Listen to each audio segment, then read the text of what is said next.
એટલે તમે એને પહેલા કોડ બતાવો બધાને, પછી રિઝલ્ટ બતાવજો, રાઈટ ને? આ બાજુ यहाँ से ले लो। अंकिता एक मिनट पहला आप पूछ करो जो એને કોડ લખે છે બધા આ આઈટી નો સ્ટુડન્ટ છે અને સરસ મજાનું પ્રોગ્રામિંગ અને કોડિંગ લખી અને મેડમ માટે સ્પેશિયલ ગિફ્ટ બનાવી. શું બનાવી છે આપણે જોઈએ હવે. બતાવો શું બોલ્યું છે, સામે યુઝ કર્યું છે, કયું સોફ્ટવેર છે અને કઈ લેંગ્વેજ પર. અરે વાહ, હેપી બર્થડે. કઈ લેંગ્વેજમાં છે, શું છે? HTML, CSS, Bootstrap. ઓકે, ત્રણેયનો યુઝ કરીને બનાવ્યું છે.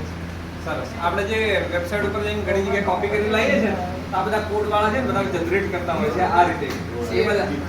એ બધી લેંગ્વેજ યુઝ કરે, આપણે ડાયરેક્ટ ફોટો લઈને આવી જઈએ. સરસ, વેરી ગુડ, ગ્રેટ.